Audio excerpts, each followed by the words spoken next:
If you're watching at home and you're looking to get into the industry, this is the place to be. When talkSPORT started, that was made for me. It felt like my home. This was where I was meant to be. There isn't an average day. Every day is different. And it was a radio course, and then they failed me. And I was like, Hannah, I'm in radio. I think as a woman, the imposter syndrome, you do sit and think, oh God, have I thought that because I'm a girl and I don't know enough? If you're good and you work your backside off, you'll be fine. You know, you'll be absolutely fine. This is a very big industry, but it's also a very small industry, and word travels fast. You have to hustle. You still, whether you're on air or off air, it's a sort of industry where it's tough. If there's a job that you want, work your tail off to make sure you're doing it, because if you're not, someone else will be. Just get on and do it. Hello, how are you doing? And welcome along to talkSPORT's International Women's Day. This is our Give to Gain panel show. Give to Gain is the theme this year for International Women's Day, so we thought with some brilliant women on air and off air here at talkSPORT with some brilliant male allies, we'd all get together and have a roundtable discussion and put out there our stories, the reason we got into the industry and how things are going for us. For those who are looking to get into the industry, hopefully we'll be able to give you some pointers along the way. All thanks to International Women's Day, our Give to Gain panel show. Thank you for watching, and thank you to those of you who got in touch as well. My name's Shebahn. We're with some brilliant people here in the studio as well. Alongside me, we've got Angelina Kelly, who works on air with us here at talkSPORT, been through all of the journey, on air and off air.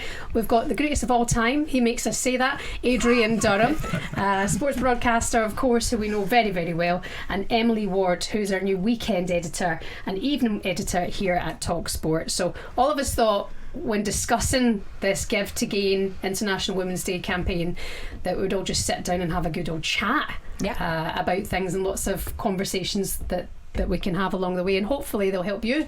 If you're watching at home and you're looking to get into the industry, this is the place to be. We're going to give you all the pointers you need to know. So I think we should start at the very beginning. Ange, we'll go with you first. Yep. How did you start on this journey into the industry? Oh, I think it was probably when I was about 16, I want to say. So like I got into football through my granddad, because I was the last grandchild that he had to try and get interested in football. No one else cared. So when I was younger, obviously got into it, thought it was something I'd want to do.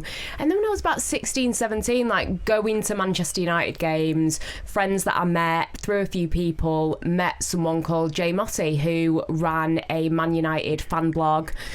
Asked if I could write, he let me, did that, and then he's been someone who throughout my career has always been someone I can go to, helped me get a job when I did my MA in sports journalism, and then was the reason that I got onto YouTube and presenting and different things like that. So yeah, it all kind of stemmed from there, of going to Man United games, being a fan, wanting to write about it, and just kind of being given that opportunity.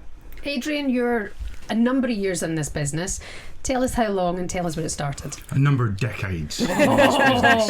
Guess the age. Guess the age. Actually reported on my first football match at Hartlepool, believe it or not, in November 1989. In fact, it was Halloween 1989, so October. So that's a long time ago. I don't think you were born there, were you? I wasn't. Okay, no, sorry. I don't think anyone was born there. I was. All right, fair enough. But it was. It's a long, long time ago, and the industry has changed so much in that time, and I've kind of lived through all of that within the sports industry. I did a lot of news as well, reported on various court cases, interviewed many politicians down the years, done loads of different news stories, general elections, up all night doing those, and then came back to sports when talkSPORT started. So which was kind of, when talkSPORT started, that was made for me. It felt like my home. This was where I was meant to be, and I've been here ever since. Somehow nobody's noticed, and I've managed to keep my job ever since then. Brilliant. Lovely stuff. Emily, you're a number of years in this business as well, mostly working off air. Yeah, mostly working off air. Yeah, so I never condoned stalking, but when I left university, I actually, at first I was convinced I wanted to be on air, and I just like almost pie in the sky wrote a letter to Sky, actually, just to basically managing director Sky Sports, sent them a CV and said sort of what I wanted to do, and then from there got offered a position as a runner, missed the call, then started a job as an estate agent's receptionist, and I was like frantically took the number down wrong, frantically trying to call this woman back for years, and then somehow managed to track her down, and then just basically emailed her constantly until she gave me a job. And then I was floor managing at Sky, and then I became a director's assistant, then a director, and then kind of wanted to step back a bit from on-air stuff. I was on-air behind the scenes stuff, and then last year came and joined talkSPORT. And you've been so welcome here, Thank you. and so far things are going very well. Don't forget, a lot of you have been getting in touch with your questions for us here on the panel, so we're going to get through them very, very soon. Ange, what does an average day look like in your world? There isn't an average day. Every day is different.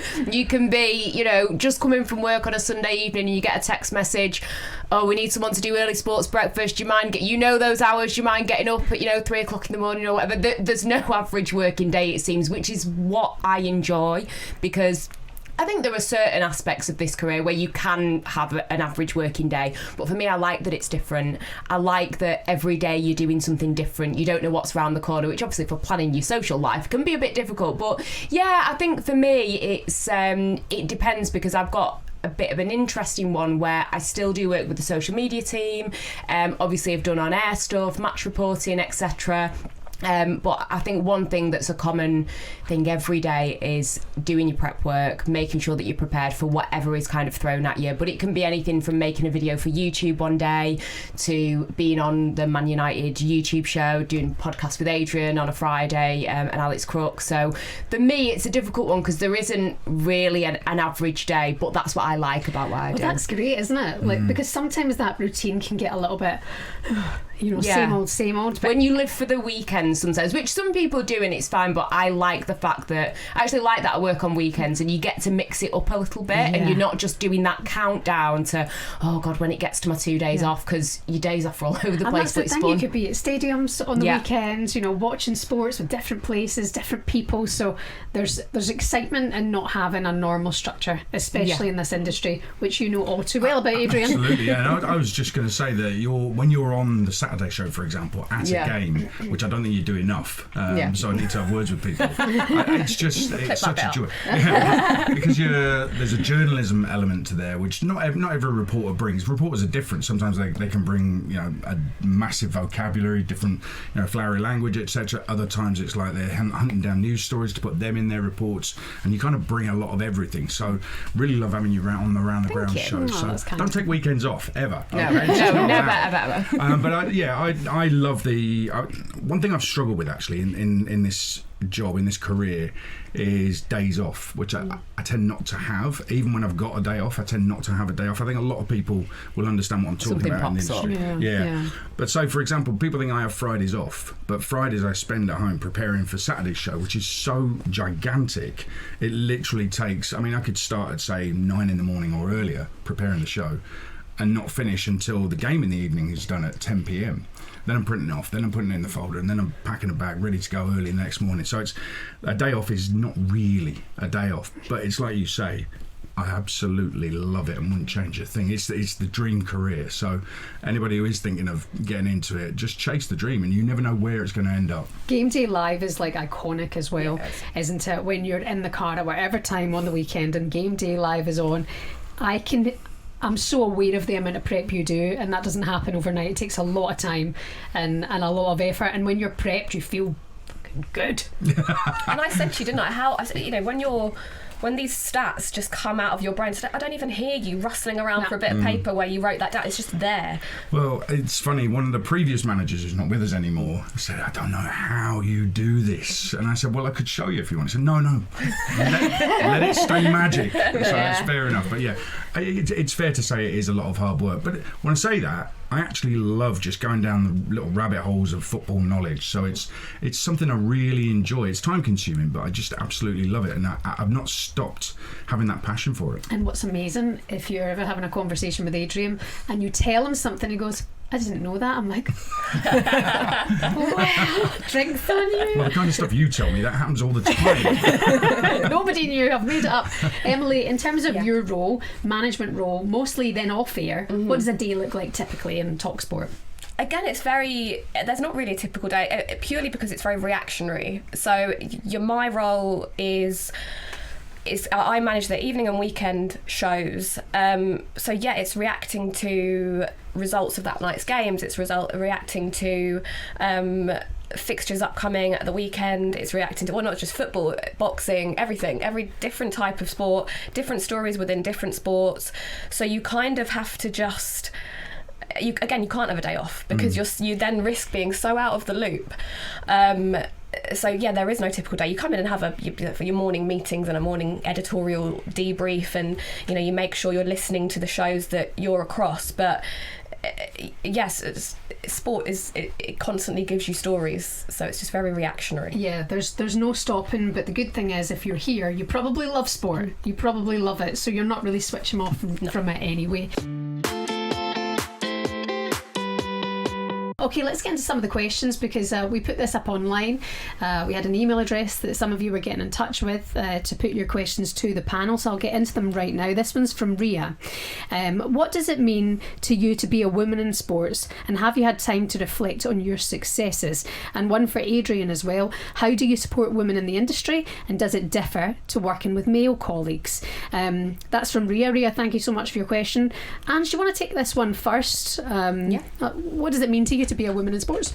It's great. I mean, I think even though Adrian was saying, I wasn't born in the 80s or anything, I'm, a little bit younger, still when I was coming into it, I was sneered at times. It was, really, you want to do that? Are you sure that you're going to be able to do that? Not from like my loved ones, but, outside voices. So I think to feel like I've achieved something in that sense and kind of hit that goal, yeah, it's amazing. I think it's hard to reflect on things because, and maybe this is more my personality, but I always want to think like, what can I improve? What can I do better? What's the next thing that I can get to? So I've kind of had to teach myself to sit and reflect. And sometimes if you've maybe not had the best day, or you think, oh, I could have done that better, or what if, etc., I try to think, this time last year, what were you doing? That's if healthy. you could tell yourself a year ago, Angelina, you'd be doing this. And I always try to think, if I was to tell 16-year-old Angelina what she'd be doing now, that kind of makes me reflect a bit more and think, no, you know what, you've done good. And I think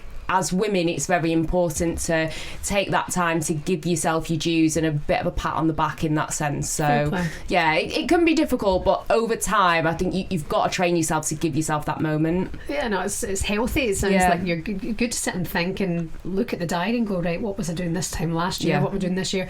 Sounds like you're full on with yourself as well. You want to keep moving forward, and it's important to be like that as well. Adrian, going back to Ria's question about supporting women in the industry, I remember not long when I started at talkSPORT, you reached out. If there's anything I can help you with, let me know. Yeah, a lot of people did that, but it's important to have male allies when you're women in the industry. Well, I think it's like you're saying, there's a lot of people that sneer at you if you're a woman trying to get, I'll specifically go with talkSPORT because it's the experience I've had for the last 25 years or so, that if you're a woman coming into the talkSPORT towers, it can be quite daunting. Certainly, I mean, 10 years ago, 15 years ago, a woman walking through the door on what was floor 2 of the old building would probably be stared at because, we didn't have many women working with us, and that's quite a difficult thing. I don't think men realise how difficult that is. So it's only through having those conversations with the women working there and being empathetic and actually listening to them and understanding what baggage they have to carry around with them, which is forced on them, really. It shouldn't happen. And it's only through understanding that you can properly help out, through talking to your male colleagues and explaining, well, maybe that isn't the right way to go about it or whatever, or just by listening to female colleagues. I think it's all to do with empathy, because I can't put myself in your shoes. I can't. I've never had that experience. So for me, I think it's just important just to sit and listen more than anything else, to be honest. Yeah, I mean, the misogyny can be real. but quite often, 9 times out of 10, face to face, when we're all grown ups in the industry, it doesn't happen like that. A lot of it can happen online, and we'll come to that a little bit later on in the show. Emily, how about this one for you? Somebody looking at universities currently, what type of degree would be best to move into radio or sports broadcast? Just for reference, Maya, who's our producer today, she did a football business media course. Let us know what it was you did. I did a law degree. Did you? I did a law degree. I'm looking for a lawyer. I did a law. Yes, so am I. I did a law degree. So in terms of getting into the industry, obviously you can do it with a degree that's not media or sport or business or broadcasting related. So you can. So people who have gone down that avenue and maybe afterwards thought, oh, this isn't for me, but I've missed the boat. You haven't, because you can do whatever you put your mind to. I did a law degree. I'm quite I would say an empathetic, emotional person. So for me, I was like, right, let's look at this in the reality of what this would mean for my day-to-day life. I probably would take a lot of those cases home with me emotionally, and I don't know if I would want that to be my life, really. Okay. So I'd rather go home and think about ACL injuries and groin strains. But it's I mean, maybe cut that bit out. You can do any degree, but I from a point of view of advice, I would say, like my football business degree, you can do a sports law degree. Yeah. You can do so many media-based things now, but nothing really gives you the same experience as doing the job. So I would say, rather than putting all your focus on I must do this degree and have these qualifications, the experience is the key. Yeah. I would say more than that. I would also add to that, this a long time ago I was at university, so please bear that in mind when I'm saying this, but so there was no family background in sport or broadcasting for me. I'd never met my dad. My mum had no interest in any of that side of things whatsoever, but it'd always been my dream to work in radio because I listened to radio, but I thought it happened to other people. Okay, so I was in that zone all the way through. So I did a degree in politics and sociology and social anthropology. Okay, we could talk about it later if you want. I'm smart. And I then decided to be a town planner. And I got on this incredible course. Okay, I moved to Newcastle, got on a course for European property development and planning. I was going to redesign and rebuild the whole of Eastern Europe. There were a team of 5 of us. What? I was told that by the age of 30, I'd be living in a penthouse in Paris. Nice. And I totally regret not taking it. No, I pulled out at the last minute because I'd already started football reporting on the radio by then, and my sports editor said to me, "You're insane doing that. You should go into broadcasting. It's what you're made to do." And for some reason, I just listened to him, pulled out the course, took a year off, did a course in radio journalism, and here I am. It worked out. I don't know. I don't think it was luck. I mean, you make your own luck, okay? And you work hard. If you choose something, choose a path, and you work hard at it and go for it, I think more often than not, it might come off not necessarily exactly where you wanted to go. You might meander down a different path. You might find a better end outcome.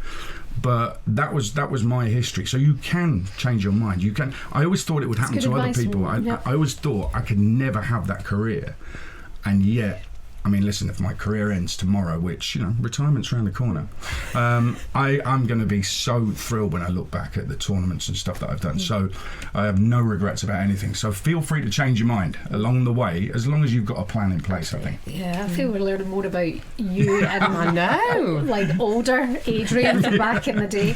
I had more ginger hair. It's gone a bit strawberry blonde now. He's found a bottle of peroxide. So, listen, can I just say on that, in all seriousness, I went into work experience at 16 and I did not leave because radio is where I wanted to be, and then I did an HNC radio course on the side, and that was on a Thursday Friday, and any time I seemed to get work at the radio station, it was a Thursday Friday, and it was a radio course, and then they failed me.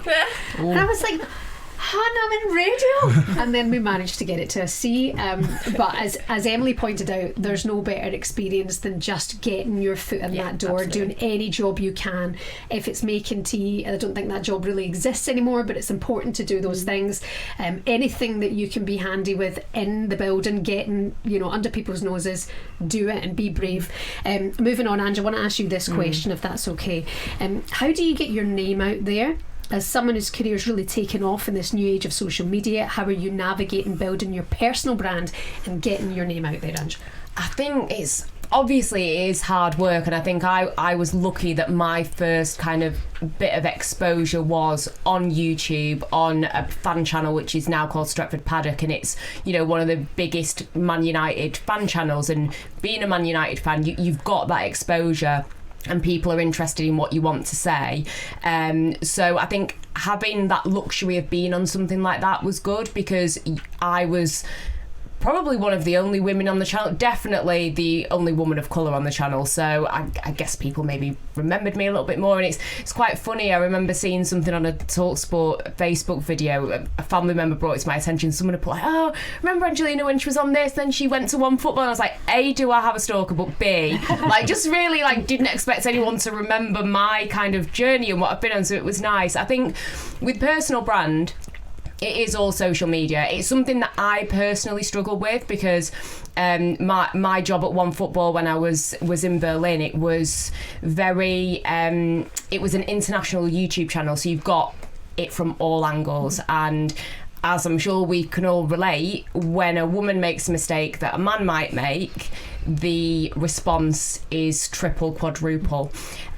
So I had a few bad experiences with that, so it was difficult to kind of get back into the swing of posting. My piece of advice is never read the comments, and that kind of helped to empower me a little bit more. But I think with personal brand, it is all about social media. It is about posting, whether it's on X or Instagram or TikTok. Try and have fun with it as well, I would say, but you also do kind of have to look at it as, if somebody comes onto my page that might want to give me an opportunity, employ me for whatever, then what are they going to look at? If you're going up for an award for something and somebody might just have a look at your page, it's all that type of stuff of how you're going to be perceived, which can be a bit overwhelming maybe for people, that everyone else is looking at you and might have an opinion, or but you've just got to push through it. And I just kind of have the head on of this is for my work. Yes, it's all part of the job. Is that something actually in management that they look at? Do they look at who's got the brand, who's got the profile?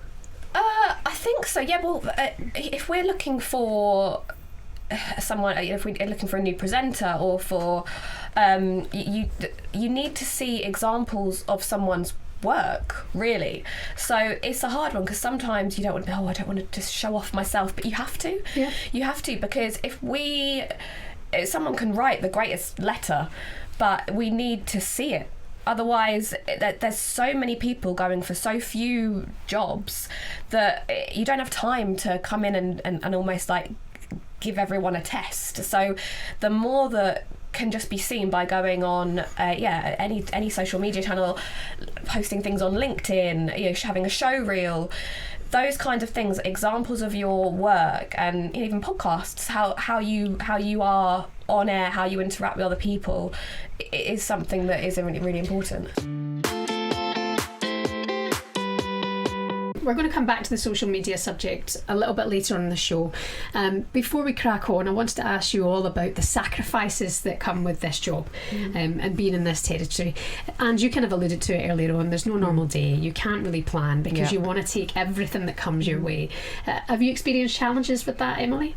Yeah, I think so. I think when you're younger, a lot of my friends met their partners at uni and things like that. But when I moved up to London on my own to start working in this industry, and when you're trying to make relationships and date and things, I used to get questions, why are you at work? Why has something happened? Why are you at work at 10 o'clock at night? Or why are you at work on a Sunday? And it was always quite a good excuse to get out of stuff I didn't want to go to. I've always left a few dates. I've got an early start. But I sometimes do wonder, and I'll be completely honest, I do wonder if I'd chosen a different path, would I would my life be different in terms of would I have a family life more than I do now, and that kind of thing. So I don't know whether it's just life hasn't gone that way, or whether or not it's because I gave everything to this career. I moved from my family and my friends, and one thing, when I was sort of changing jobs fairly recently, I met someone that I worked with 15 years ago who was quite high up at one of the companies I worked at, and I said, have you got any advice or any regrets? And he said, I sometimes think that I gave 100% to work. Part of me thinks I would have got the same results if I'd given 90% and 10% more to my family. And so that is hard at times. It is. I've had relationship breakdowns because of the amount of commitment I've given to work in the past. I can remember one relationship breaking down, and when we discussed why it had broken down, she said to me, I thought you were going to become Monday to Friday 9 to 5. I was like, hang on a minute, have you that show I do on a Saturday that I've been doing for years? If you could just move all your fixtures between Monday to Friday 9 to 5. It was extraordinary. So, but listen, I think when you what you're saying is spot on. You give the commitment, and it will impact your relationships, not just relationships with partners, friendships, and family. Family gatherings are on a Saturday afternoon. My daughter had a wedding on a Thursday, and when I asked her why, she said it's because you work on a Saturday. And I probably would have gone if it was a Saturday. Probably. Just saying. Depends what the games were, really. Yeah, if it was a good game, it'd have been a tricky one. But no, it was a lovely thing for her to do. As it was, I had to miss the game on the Wednesday night, which was Grimsby Man United. Wow. What a game to miss! That's brilliant. Anyway, but listen, there are priorities you have to have, but sometimes I also think that partners and friends and family can offer you really constructive advice and criticism. So there was another partner I was with who I got called into work on a Sunday. I rarely work Sundays. It's just like the day off I have after the Saturday, which is such a heavy storm. Anyway, the Sunday morning, Alan Brazil was meant to be working, and he didn't come into work that morning. It's a story we all know. Yeah.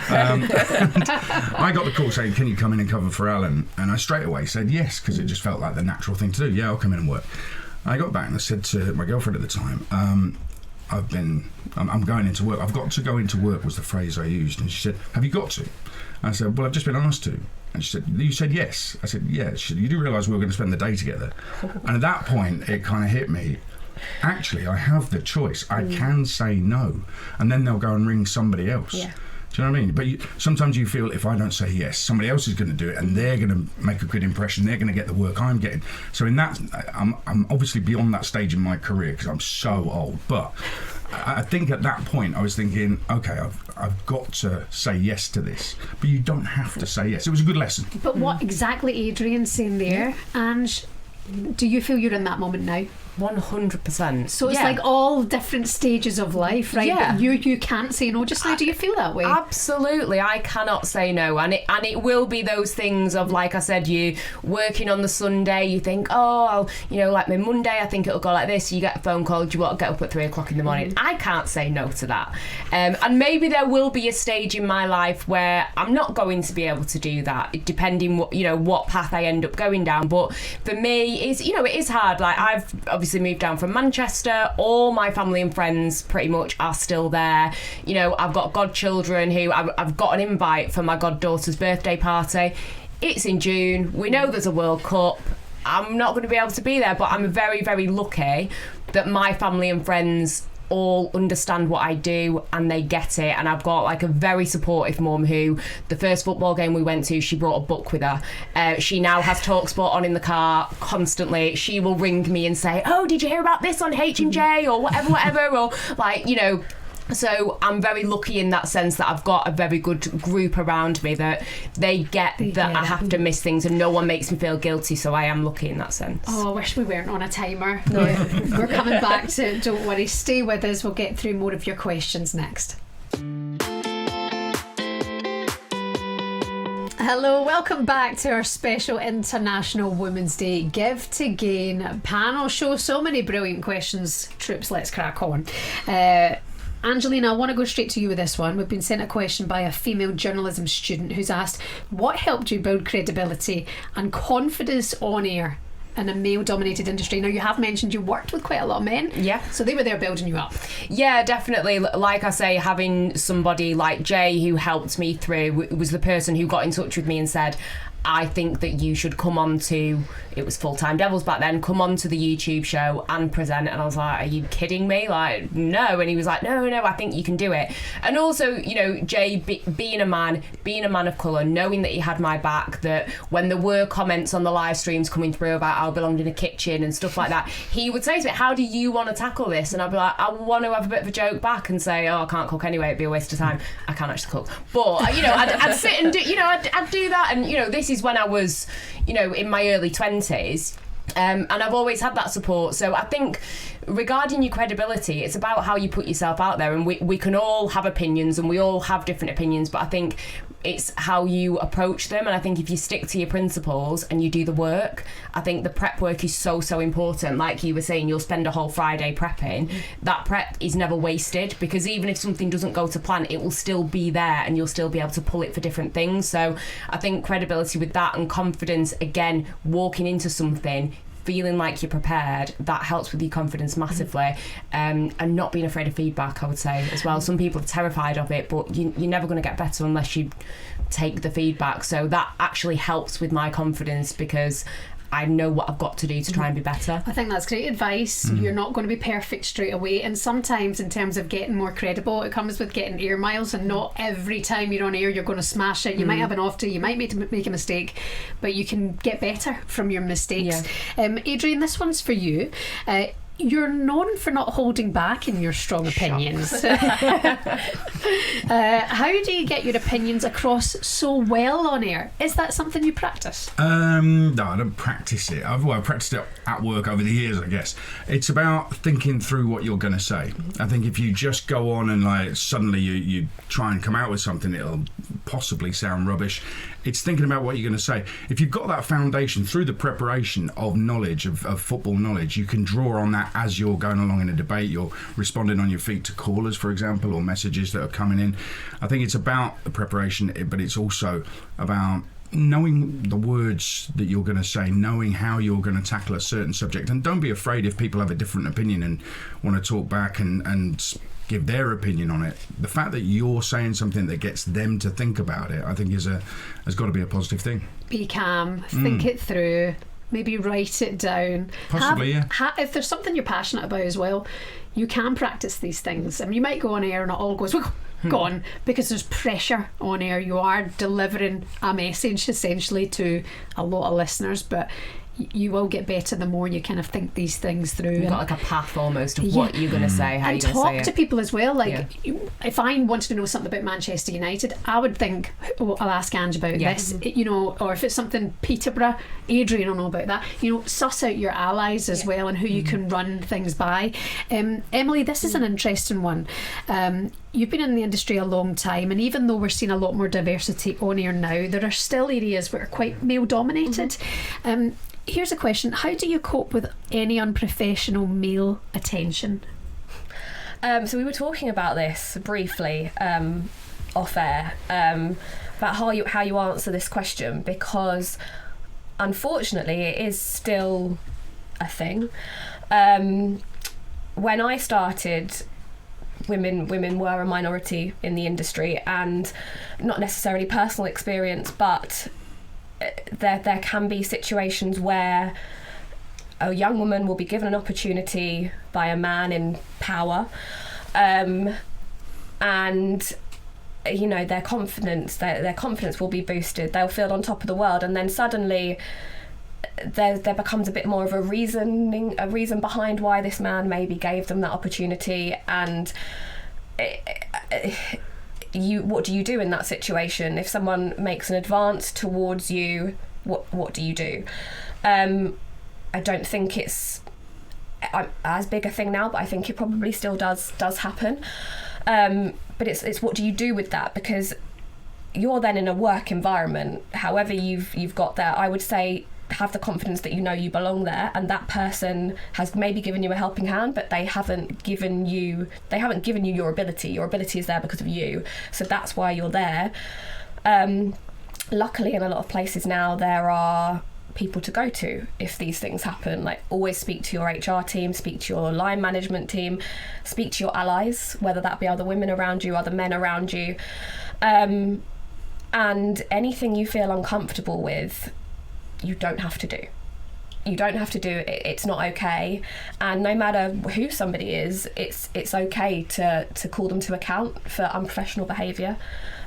So just be strong and be brave, and know that person, if something feels wrong, it probably is wrong. Okay. So call it out. And that is what we teach our kids. It's what we go through life, saying if you feel uncomfortable, you should not be feeling uncomfortable in the workplace. It happens in a lot of workplaces, and it will still happen, and it probably happened a lot more back in the day, but I think the message is clear. No, the Botox is doing really well. Just don't feel uncomfortable in professional situations at all. This is an interesting one.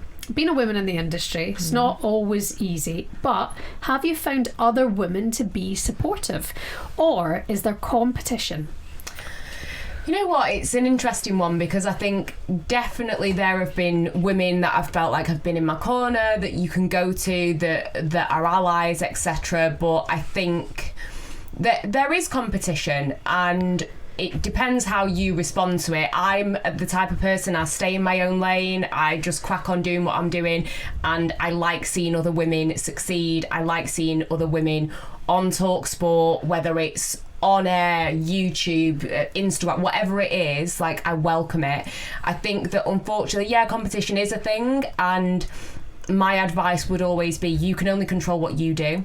And if someone does have a problem, if it does create a little bit of friction, speak out to the people that you can speak to, but you're only in control of you. So I think you've just got to carry on doing what you're doing, and just always be kind. I guess you never know what people are going through. If you do feel like there's a bit of competition, you don't know what path that person has walked, so to just always try and treat it with a bit of kindness, but just always stay in your own lane is what I would say, and don't get dragged into that, because I think especially as women, whilst there's healthy competition, when it starts to become that kind of toxic competition, you're then starting to buy into the stereotype of females can't work together, they're all catty, they all hate each other, they're all in kitchens hitting each other with spatulas and whatnot. So it's we've all been there.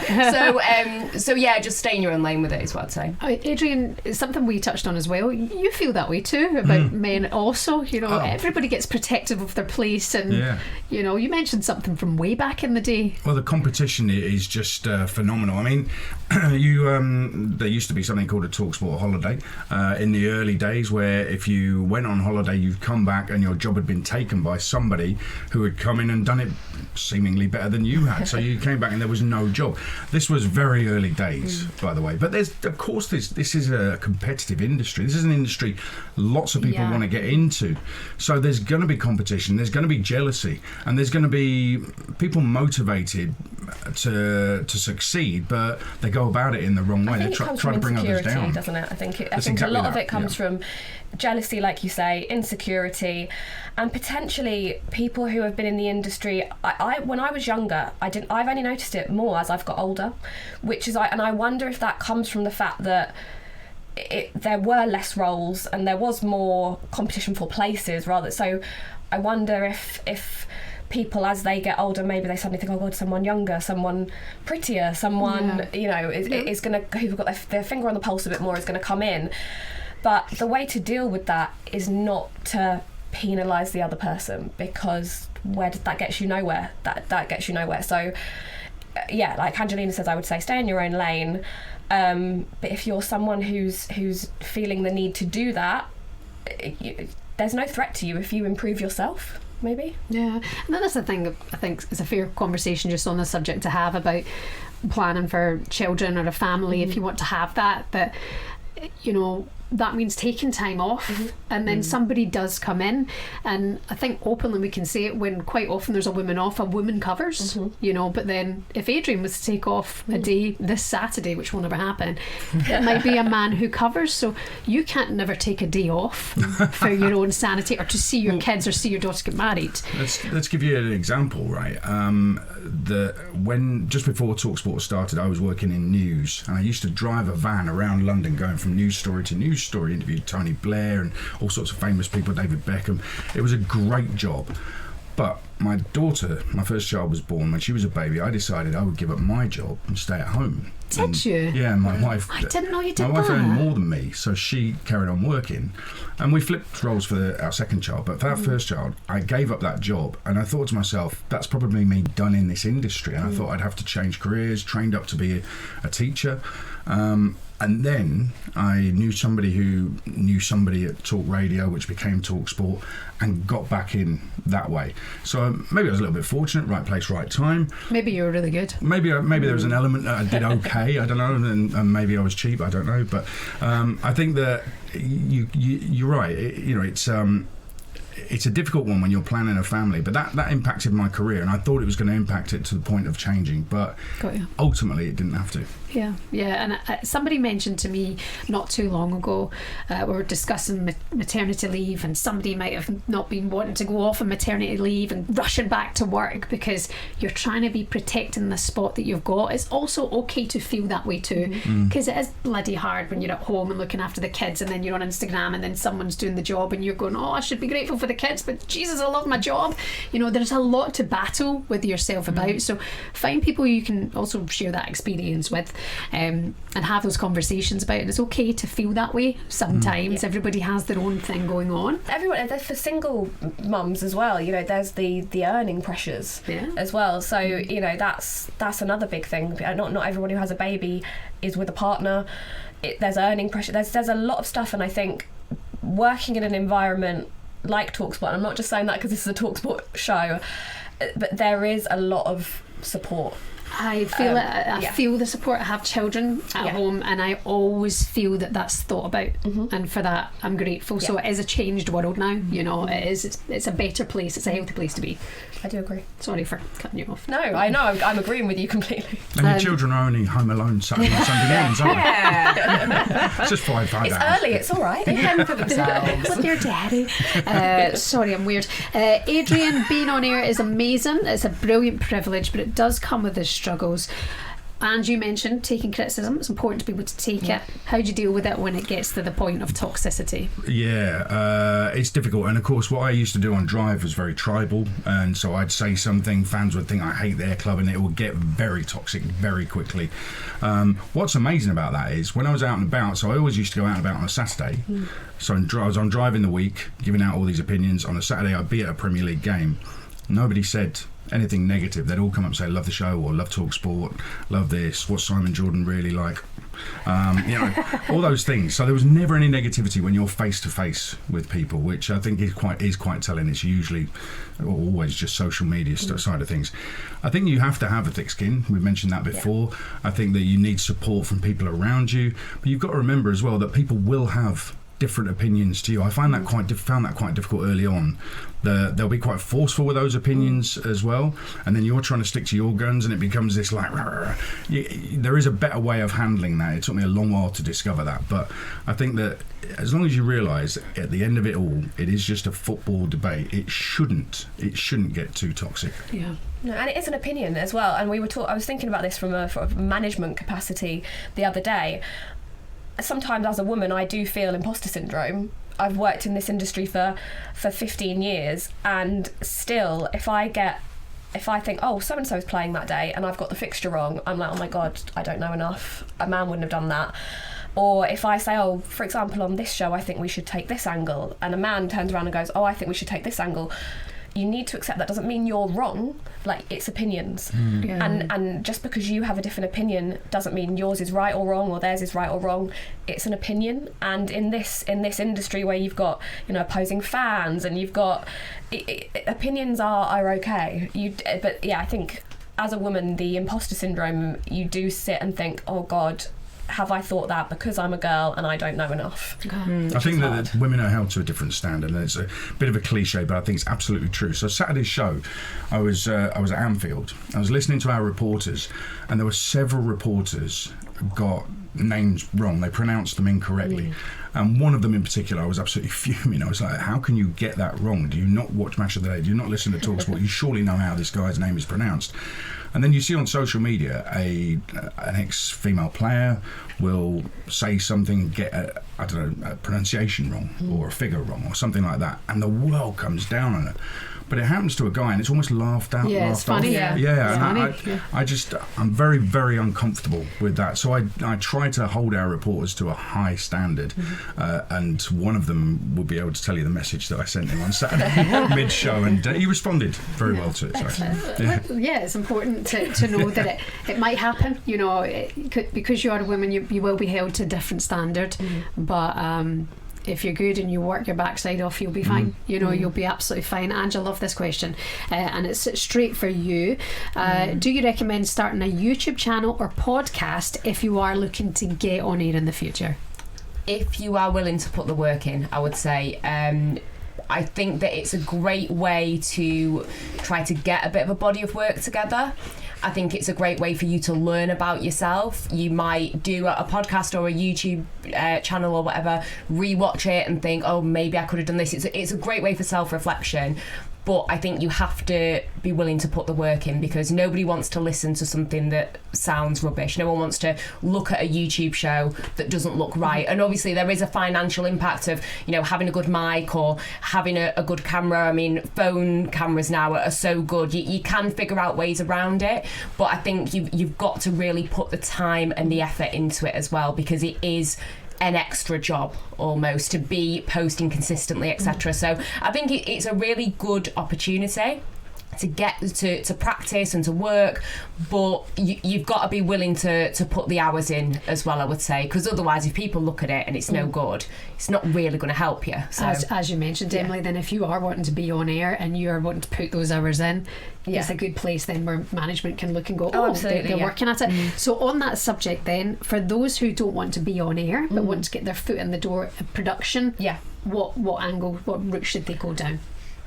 So I would say you have to hustle. You still, whether you're on air or off air, it's a sort of industry where it's tough, and you have to hustle and kind of, you don't necessarily have to know what you want to do. I think there's people who work here, like sort of junior people who work here, who said to me, I don't know what I want to do. It's like, that's okay, that's fine. There's so many different opportunities in terms of actual roles. Like the jobs that I've done, sometimes I haven't even known until I got in there that they existed, and then I've loved them. So I would say you just have to keep knocking on the door, basically, whether that be sending emails, whether that be connecting with people on LinkedIn, whether that be doing show reels. Sorry, you said off air, but you know, anything. But editing, even learning how to edit, things like that are important. Obviously, in this industry. I think anything that you just it's so accessible now to find people who work where you want to work, and hopefully people will have had helping hands themselves and they will be in a position, not everyone, but someone will answer your email, someone will reply to your DM, someone knock that door, and just keep going until they listen, basically. And you know what, don't be afraid of no or getting pied. Don't be afraid of it. Go again. And you'll keep get a good relationship with people who say no, and don't take it personally. Be professional, be polite, be nice to be around, and they will remember you. And then hopefully if a position does come up, then you'll still be in there thinking. So well, that takes us on nicely. We've got so many brilliant questions to get into, but I want to ask you all about the one piece of advice that you would like to share with anybody watching this, for anybody wanting to get their foot in the door, or maybe be sitting at this desk 5 years from now having this same conversation. And go for it. What's your advice? I think I touched on it ever so slightly earlier, but it's be kind is what I would say. This is a a very big industry, but it's also a very small industry, and word travels fast. And I think if you go into everything, even if you're not on your A game with something, but if you go into something with kindness, you show respect, you have a bit of humility, especially when I was coming up, and I remember, and I'll always do it, if I'm lucky enough to be in the box at Wembley when it's the FA Cup final with Adrian and the team, I'm normally there doing social media things. I will make sure that they've got what they need at half time, if it's because my work doesn't start until full time. So I'll just make sure, do you need a drink? I'll go and raid the snack bar and bring you stuff. And that's not, oh, you're a woman, you're making tea or anything. It's just about being a good person and being a good teammate, being a good colleague. And I think that would be the first piece of advice I would give anyone. Just always remember, people will remember you. And I get we all have bad days, but if you come into something, thinking that you're better than anybody or maybe being a bit rude, people will remember that, but people also remember when you're kind, so I think that's important. That's brilliant. Love it. Adrian? Well, the be kind thing is absolutely spot on, because it can be a world full of egomaniacs who are crazed, and through that cuts through. If you're kind, I think that cuts through and gets remembered. But also I'd say take any opportunities that you come your way and make sure that you do something to the best of your ability, as in, you can't give them an opportunity to come back to you and say, well, you weren't good enough at that. Just go for it and do it as well as you possibly can. Also, don't say no to stuff like, if you're a Man United fan and you get asked to do something on Liverpool or even Peterborough or Luton or whatever, don't say no. I don't know anything about League One, I can't do that. Just get on and do it. Do you know what I mean? I've come across so many people who just, I don't fancy doing that, and that must be so infuriating for those who give out jobs and make those decisions, because they might have talent but they've just said no to something, and it's just, wow, okay, why would you say no to researching a football subject? It seems crazy. I would probably say, and like I said before, just keep knocking on the door, but be patient, because I think that you will. It's not a super speedy road sometimes, but if you are patient, if you are kind, if you work hard, if you are brave, you will get there. But just be patient, and if stuff takes time, don't suddenly become nonchalant and down tools. Just keep going, be patient, and it will happen. Yeah, very good. Somebody once, the amount of times I'm told this, have thick skin, be able to handle being told no. But the best piece of advice I got from a guy called James Plew. I used to work when I'm down in Ayrshire when I was 17, and he put me on air there. And he said to me, if there's a job that you want, work your tail off to make sure you're doing it, because if you're not, someone else will be. And I thought that really stuck with me. Someone at the end of the day will have to do that job. If you want it, work your arse off, and hopefully one day you'll be doing it. Troops, this has been sensational. I feel like it's therapy. I feel like we can keep going, but we're going to get kicked out of this studio. Angelina, I've got some hoovering to do. I was going to go down a dark road. Angelina Kelly, keep going, keep doing your thing, smashing it. Adrian Durham, thank you for being a male ally to us and to everyone else watching this. It's a pleasure. Emily Ward, thank you for everything that you do in terms of management and inspiring us all on the daily basis. And to you at home watching, keep following your dreams, work hard. There's a place for women in this industry, and we hope to see you in it very, very soon. Take care. Bye bye.